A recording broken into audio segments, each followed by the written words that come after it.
Assalamualaikum warahmatullahi wabarakatuh. Perkenalkan, nama saya Muhammad Subani dari Teknik Industri kelas A sore dengan nomor NIM 190601008. Di kesempatan kali ini saya akan menjelaskan mengenai teori motivasi, yang dimana terdapat 4 teori motivasi yang digagas oleh beberapa ahli. Yang pertama yakni ada teori hierarki kebutuhan Maslow, yang definisinya seperti ini, bahwa kebutuhan masyarakat bergantung pada apa yang telah mereka miliki. Jadi dalam arti tertentu, kebutuhan yang terpuaskan bukanlah motivator. Kemudian untuk teori yang pertama yakni teori hierarki kebutuhan Maslow, yang penjelasannya seperti ini, bahwa kebutuhan masyarakat bergantung pada apa yang telah mereka miliki. Jadi dalam arti tertentu, kebutuhan yang terpuaskan bukanlah motivator. Kebutuhan manusia yang diatur dalam hierarki yakni adalah kepentingan fisiologis, keamanan, kepemilikan, harga diri, dan aktualisasi diri.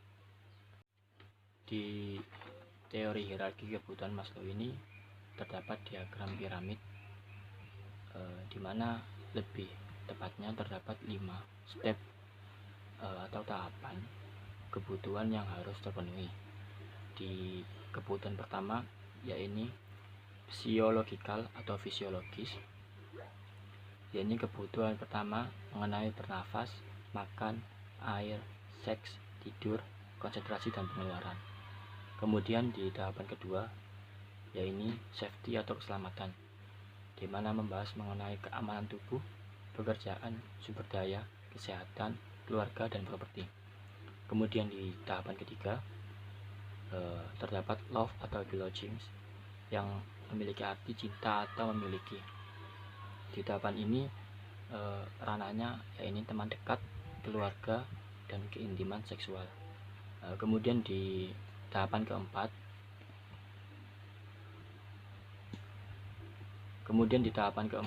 yaitu ada esteem atau menghargai, yakni percaya diri, kepercayaan, prestasi, dan menghargai orang lain.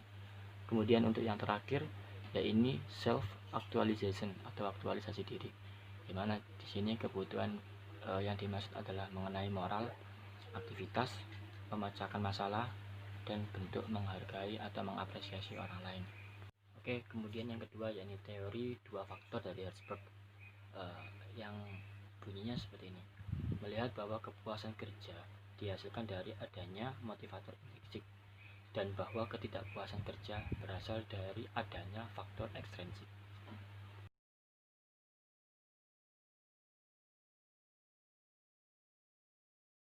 Kemudian yang ketiga yakni teori motivasi dari McClellan, yang berbunyi, teori kebutuhan yang dipelajari.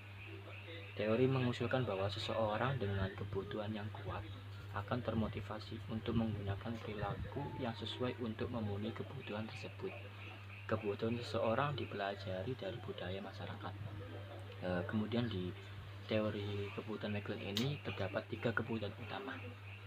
Yang pertama yaitu kebutuhan untuk prestasi, yang untuk penjabarannya seperti ini, dorongan untuk unggul, untuk mencapai dalam kaitannya dengan seperangkat standar untuk berjuang ataupun untuk sukses.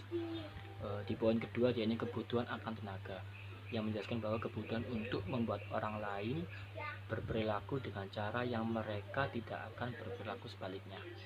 Kemudian di poin ketiga yaitu kebutuhan afiliasi, ini yang penjabarannya keinginan untuk bersahabat dan hubungan dekat interpersonal.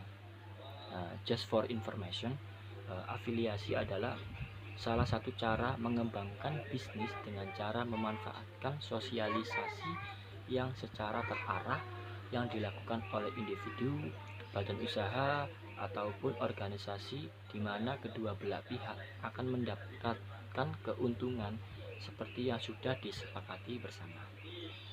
Oke, yang terakhir yakni teori keempat, teori ERG Alderfer, memiliki penjabaran atau pengertian bahwasanya terdapat 3 poin. Poin yang pertama, existence ataupun adanya, yang menjelaskan bahwa kebutuhan dipenuhi seperti makanan, udara, air, gaji, dan kondisi kerja. Kemudian di poin kedua ini membahas mengenai relatedness atau keterkaitan, di mana kebutuhan dipenuhi oleh hubungan sosial dan interpersonal yang bermakna. Di poin terakhir, poin ketiga, yaitu growth atau pertumbuhan, di mana kebutuhan dipuaskan oleh individu yang membuat kontribusi kreatif dan inovatif. Kemudian bisa dilihat di tabel ERG, teori relationships among frustrations, importance, and satisfactions of needs, yang artinya bahwasanya teori ERG ini membahas juga atau membutuhkan juga mengenai frustasi, kepentingan, dan kepuasan yang dibutuhkan. Oke teman-teman, bisa disimpulkan bahwasanya dari 4 teori motivasi ini, teori kebutuhan hierarki Maslow ini memiliki peranan yang cukup, dan secara analoginya bisa biasa diaplikasikan kepada kebutuhan kita sehari-hari. Penjelasan mengenai teori motivasi dari hierarki ini sudah cukup kompleks, yang artinya bahwasanya kita itu diwajibkan atau diharuskan untuk menyelesaikan kebutuhan dasar. Nah, setelah itu baru kita bisa beranjak atau pindah ke kebutuhan. Oke, kemudian bila terdapat pertanyaan seperti ini, apakah saat kita belum menyelesaikan kebutuhan dasar atau kebutuhan pokok dan kita ingin beranjak atau pindah ke step berikutnya, apakah nanti akan berpengaruh? Jawabannya cukup simpel, yaitu sangat akan berpengaruh. Karena apa? Bahwasanya kebutuhan dasar atau kebutuhan pokok itu menjadi penopang kita agar bisa berpindah atau berproses menuju ke step berikutnya. Oke, sekian, terima kasih. Demikian apa yang bisa saya jelaskan mengenai teori motivasi.